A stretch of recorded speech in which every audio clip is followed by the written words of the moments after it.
Hello પડી ગયા પડી નહીં ગયા એટલે શરૂઆત તો હવે થઈ છે। તો કેમ છો મારા વાલા વિદ્યાર્થી મિત્રો, કેમ છો ભાઈ ધોરણ 10 ના ધુરંધરો મોજમાં।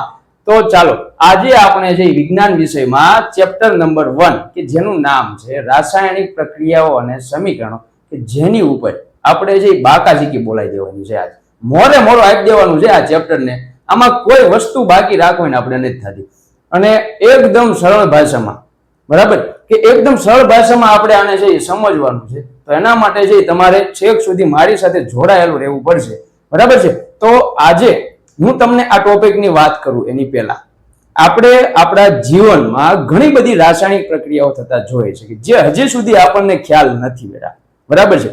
તો તું સવારે જાગે છે ત્યારથી લગભગ તું ઘણી બધી રાસાયણિક પ્રક્રિયાઓ કરે છે। જેમ કે તું સવારે જાગે છે, ખોરાક લે છે, બરાબર છે। તો આ ખોરાકનું પાચન થવું આ પણ એક બેટા રાસાયણિક પ્રક્રિયા છે। તું જે શ્વસન કરે છો એ પણ એક રાસાયણિક પ્રક્રિયા છે, પણ તને અત્યાર સુધી ખ્યાલ હતો નહીં। જે હવે તને છે એ પ્રોપર વ્યવસ્થિત રીતે તને ખ્યાલ આવવાનો છે। પછી તને છે એ તે કોઈ લોખંડની વસ્તુ હોય અને કટાતા તે જોઈએ છે, એટલે એની ઉપર જે કાટ લાગે છે એને તે જોયો છે। તો આ પણ બેટા એક પ્રકારની રાસાયણિક પ્રક્રિયા જ કહેવાય। પછી તારા મમ્મી છે એ તારા માટે સવારમાં મસ્ત મજાની ચા બનાવવા માટે દૂધ લઈને આવ્યા અને આ દૂધ બેટા જે ફાટી જાય છે, તો આ દૂધનું ફાટવું પણ એક પ્રકારની કેવી પ્રક્રિયા કહેવાય, તો કે રાસાયણિક પ્રક્રિયા જ કહેવાય છે। તો ચાલો બેટા આપણે આજે જોઈએ કે રોજિંદા જીવનમાં કેવી કેવી રાસાયણિક પ્રક્રિયાઓ થાય છે। તો કે રોજિંદા જીવનમાં તો કે પહેલી તો મેં તને કીધી કે જે ખોરાકનું પાચન,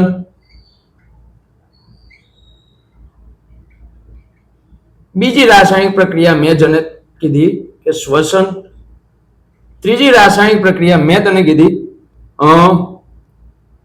લોખંડનું કટાવવું,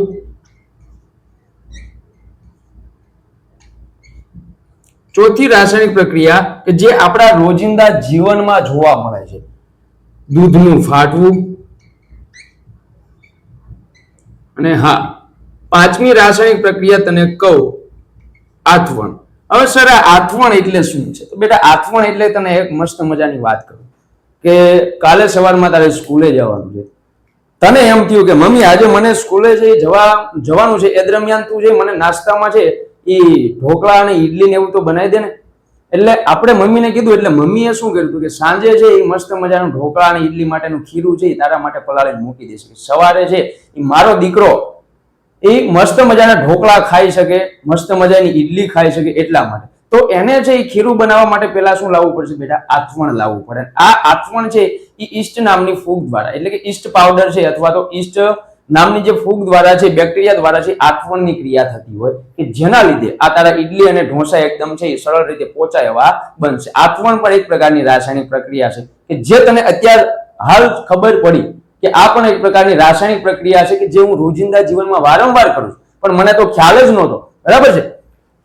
તો આવી બધી રાસાયણિક પ્રક્રિયાઓ તું તારા રોજિંદા જીવનમાં જોવે છો કે જે તને હવે ખ્યાલ આવી ગયો છે કે હા સર મને હવે પૂરેપૂરો ખ્યાલ આવી ગયો છે કે આ બધી જ રાસાયણિક પ્રક્રિયાઓ છે એ મારા રોજિંદા જીવનમાં મેં જોઈ હતી પણ મને અત્યાર સુધી ખ્યાલ હતો નહીં।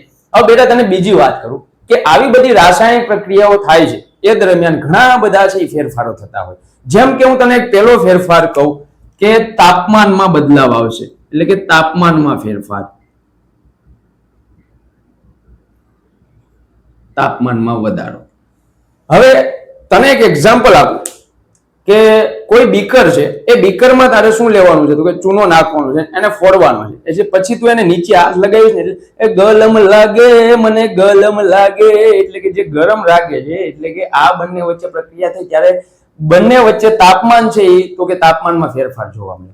પછી હું તને એક વાત કહું કે રંગ પરિવર્તન જોવા મળતું હોય। શું જોવા મળે છે બેટા? તો કે રંગ પરિવર્તન, જાદુ મંતર આ મંતર, બરાબર।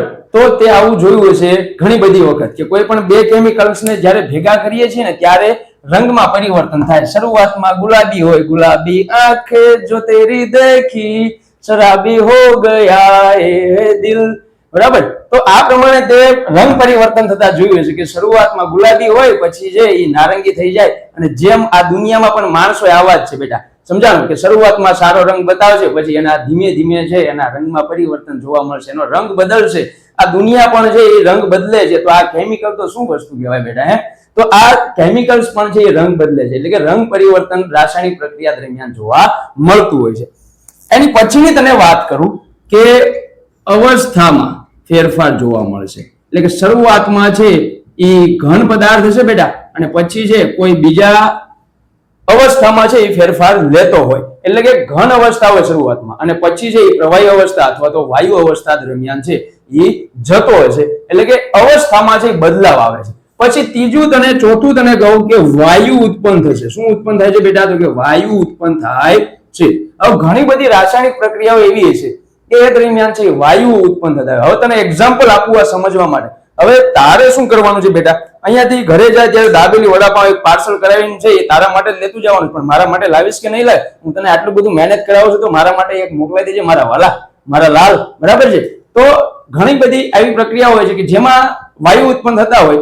તો આ દરમિયાન તારે આ જે દાબેલી વડાપાવ પાર્સલ કરાયું છે એનું જે કોપર ફોઇલ આવે છે એ કોપર ફોઇલ ને તારે લઈ લેવાનું છે, કોઈ બોટલમાં છે નાખી, અને એની ઉપર જ્યારે તું HCl અથવા તો H2SO4 જે નાખે છો ત્યારે એમાંથી છે વાયુ ઉત્પન્ન થાય છે. એ વાયુ કયો હોય છે બેટા? તો કે હાઇડ્રોજન વાયુ હોય છે, બરાબર? ઠીક છે. તો આજે છે એ અહીંયા સુધી આપણે આ સેશનમાં રાખીએ છીએ કે જેમાં આપણે બે ટોપિકનો અભ્યાસ કર્યો કે રોજિંદા જીવનમાં જોવા મળતી રાસાયણિક પ્રક્રિયાઓ અને આ પ્રક્રિયાઓ દરમિયાન કેવા કેવા ફેરફારો થાય છે. હવે નેક્સ્ટ ટોપિકમાં આપણે છે એ મળીએ છીએ. ત્યાં સુધી છે એ તું આટલી વસ્તુને કમ્પલસરી વ્યવસ્થિત રીતે કરી દેજે કે જેના લીધે તને આગળના કોઈ ટોપિકમાં કોઈ પ્રોબ્લેમ્સ ઊભી ના થાય. ત્યાં સુધી જો તને હવે જો વિડીયો ગમ્યો હોય તો આ વિડીયોને લાઈક કરવાનું, કમેન્ટ કરવાનું અને શેર કરવાનું ભૂલતો નહીં. અને હા, ખાસ આ ચેનલને છે સબસ્ક્રાઇબ કરી દેજે કે જેના લીધે તને આવા મસ્ત મસ્ત વિડીયો છે દરરોજ જોવા મળતા રહેશે. તો ટાટા, બાય બાય.